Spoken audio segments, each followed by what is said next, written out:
Selamat pagi, Assalamualaikum warahmatullahi wabarakatuh.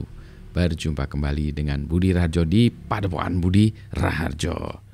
Kita selalu mulai dengan ngopi dulu. Bismillahirrahmanirrahim. Kopinya asik nih, campuran dari dua jenis kopi. Nanti kita cerita soal kopi. Tapi kali ini kita akan bahas masih tentang electronic voting atau e-voting. Ini ceritanya, topiknya adalah tentang setelah selesai electronic votingnya, setelah selesai e-votingnya. Bagaimana dengan data yang sudah kita kumpulkan? Nah, ini tentu saja tergantung kepada sistem e-votingnya, organisasinya, dan seterusnya gitu ya. Kalau kita melakukan sebuah e-voting yang ditujukan khas untuk pemilihan kala itu saja, misalnya kita ikatan alumni atau asosiasi, sebuah ikatan atau asosiasi atau apapun bentuknya. Kemudian kita ingin memilih ketua, biasanya yang paling umum ya, memilih ketua ikatan alumni, ketua asosiasi, maka kita akan melakukan e-voting. Nah, di video-video sebelumnya saya udah bahas soal before, during, after. Nah, sekarang kita bicara tentang afternya, yaitu tentang bagaimana dengan status data yang kita kumpulkan untuk melakukan electronic voting ini. Kan kita ngumpulin data di awalnya itu ya, misalnya kalau kita ikatan alumni, kita kumpulkan data alumni. Wah, data alumni kita kumpulkan. Datanya bisa dari kantor kealumnian atau bisa kita kumpulkan khusus ya, spesifik untuk kegiatan ini. Kumpulkan lah ya. Biasanya identitas ya, nama, alamat, tempat tanggal lahir. Pokoknya sesuai dengan KTP gitu. Oh, bahkan ada yang minta di-upload KTP. Bahkan juga ada yang untuk membuktikan bahwa kita ini lulusan dari perguruan tinggi yang bersangkutan, misalnya ini ikatan alumni sebuah kampus, maka diminta mengupload ijazah. Kalau masih ada yang punya ijazah.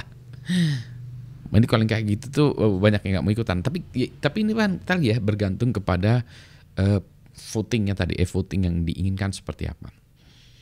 Intinya data yang terkumpul lah, datanya macam-macam data, macam-macam lah. Yang saya khawatir ini adalah data pribadi. Kali ini di Indonesia sudah ada UU Undang-Undang Perlindungan Data Pribadi, ya, UU PDP. Itu kita bahas terpisah ya, tapi ini untuk menyatakan bahwa di belakangnya itu sudah ada, di belakang kita sudah ada UU PDP. Jadi kita harus patuh ya, comply terhadap UU PDP tersebut. Nah, bagaimana dengan status dengan data ini? Nah, kita kembali lagi, ketika kita mengumpulkan data itu apa yang kita katakan kepada orang-orang yang ingin ikut ini tadi? Apakah datanya kita kumpulkan untuk keperluan atau kepentingan e-voting ini, atau data ini memang kita kumpulkan untuk organisasi tersebut, ikatan alumni, asosiasi atau apapun. Akan sedikit beda.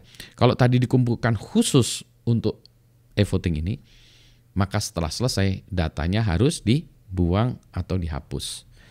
Nah, itu dia ya. Kalau tadi misalnya ikatan alumni, apakah datanya ini kemudian diserahkan kepada kepengurusan ikatan alumni yang akan datang yang baru lagi, atau kantor kealumnian atau apa? Itu harus jelas ya, harus clear.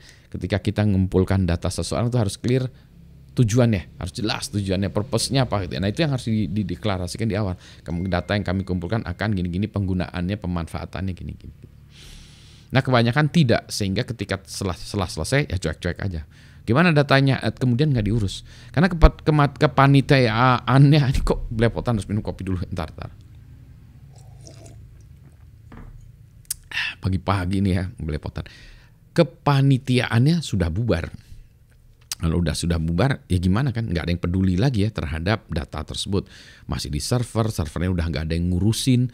Makanya banyak kejadian itu, aplikasi yang sudah tidak ada yang diurusin, datanya bocor, ya nggak ada yang ngurusin. Nggak ada proyeknya, ya nggak ada yang ngurusin. Maka datanya menjadi bocor kemana-mana. Itulah sebabnya tadi ya, di awal harus jelas kita pengumpulan data untuk keperluan e-voting ini apakah nantinya setelah selesai jadikan menjadi aset atau kepemilikannya menjadi milik dari data dari asosiasi atau ikatan alumni tersebut atau urusan e-voting tersebut, atau data ini harus dihapus. Dalam nggak banyak ya, beberapa kesempatan e-voting yang pernah saya ikuti. Nah itu yang ada ketidakjelasan. Namun ada juga yang jelas, sebagai contoh waktu Ikatan Alumni ITB ya, Ikatan Alumni ITB ada pemilihan ketua. Karena tadi datanya dibutuhkan hanya untuk e-votingnya saja, maka setelah selesai data dihapus, ya, hapus. Jadi ada acaranya juga, ada ininya, berita acaranya, ada seremonialnya, dan data dihapus, blank ya, dari provider hilang. Tujuannya ya nggak ada lagi datanya, nggak akan ada data bocor, kena hack atau apapun, nggak ada, karena nggak ada datanya di delete. Kejelekannya apa? Nah, dalam kepengurusan yang berikutnya lagi, nanti kalau ada e-voting lagi, maka kita harus susah payah mengumpulkan datanya kembali. Nah itu ya, padahal ngumpulinnya tadinya data DPT ya, data pemilih tetap ya, tadinya sementara gitu ya, DPS sementara jadi tetap, itu kan rumit ya, effortnya besar, upaya kita besar untuk melakukannya, itu capek, keluar duit banyak ya, tenaganya banyak, tapi setelah selesai dibuang.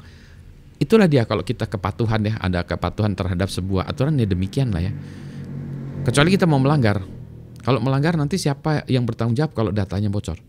Kan kepanitiaan yang udah tidak ada segala macam, siapa yang bertanggung jawab? Apakah panitia sebelumnya atau panitia penyelenggara ini yang udah bubar nanti menjadi tanggung jawab individual? Mau nggak ketua panitianya? Tuh kan saya nggak mau ya. Atau dia tidak tahu ya bahwa dia tuh masih bertanggung jawab. Jadi nanti kalau ada apa-apa data bocor, dia yang digantung, yang dikena UU PDP, yang ya dia yang masuk penjara kira-kira, kalau kasarnya, ekstrimnya gitu. Jadi itulah sebabnya data ini ya, kredensial atau data personal tadi itu memang harus kita lindungi ya. Jadi kembali lagi, kalau kita kumpulkan data secukupnya, seperlunya aja. Tidak perlu kita mengambil data yang berlebihan untuk keperluan e-voting ini ya. Karena kita bukan perusahaan yang kemudian akan mengkomersialkan data tersebut ya. Jadi nggak usah data itu diurusin sampai hebat nanti diperpanjang segala macam, karena kebutuhannya untuk e-voting. Lain lagi kalau kita mengumpulkan data kealumnian, lain lagi, bukan untuk urusan e-voting ya. Atau kita perusahaan UMKM pun kita ingin mengetahui pelanggan kita ya, customer kita, maka ya kita kumpulkan data tersebut, kita rawat ya. Tapi tadi tanggung jawab ada di Anda yang mengumpulkan data gitu ya. Harus tanggung jawab, yang penting tanggung jawab. Nah itu harus ada kejelasan tanggung jawab, siapa yang bertanggung jawab terhadap data pribadi ini gitu ya. Pagi-pagi udah ruwet sampai belepotan, kopi saya juga udah mau dingin ya. Kita bahas di topik lain ya tentang e-voting ya. Ini adalah tadi ya status dari data e-voting ya setelah selesai gitu ya. Selamat pagi, assalamualaikum warahmatullahi wabarakatuh ya.